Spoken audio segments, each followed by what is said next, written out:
Bonjour à tous et à toutes. Aujourd'hui, on va parler de la reproduction sociale. Tout d'abord, j'aimerais vous dire, s'il vous plaît, de prendre une minute pour vous abonner et activer la cloche.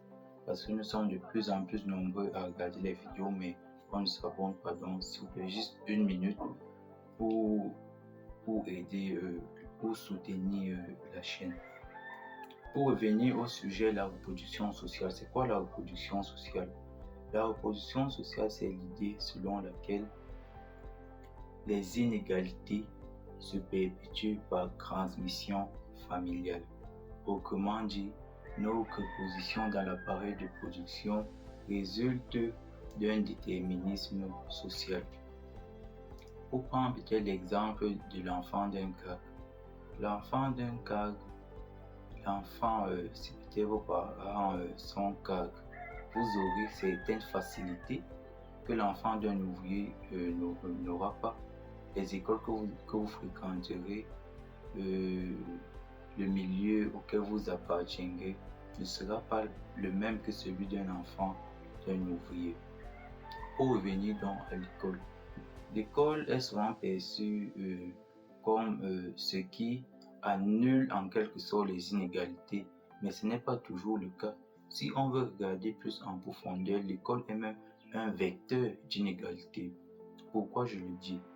Si vos parents sont de la classe dominante ou des bourgeois, si vos parents sont de la classe dominante ou des bourgeois, cela conditionnera les études que vous ferez, les écoles.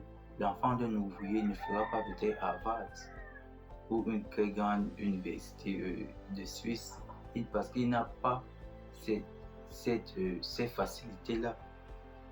Et les programmes qu'on enseigne à l'école, ce sont les dominants qui constituent ces programmes, ce qu'on doit enseigner aux enfants, ce que les ouvriers ne peuvent pas faire. Et lorsque l'enfant aura même des difficultés à l'école, le parent ayant donc un capital culturel élevé pourra réexpliquer, faire les devoirs avec ses enfants, ce que dont l'ouvrier ne peut pas faire.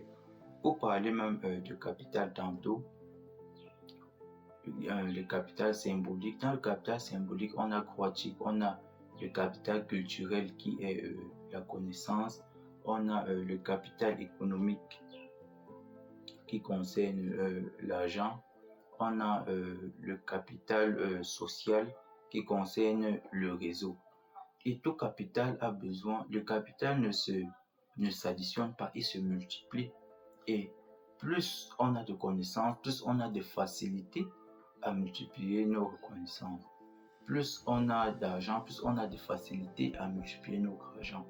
Plus on a de réseau et plus on a de facilité à multiplier notre réseau. Vous l'aurez donc compris, la reproduction sociale n'est pas une fatalité, mais une réalité. C'est une réalité à déconstruire. Et la question que je vais vous poser, c'est: êtes-vous prêt à briser ce cycle-là? Je vous remercie.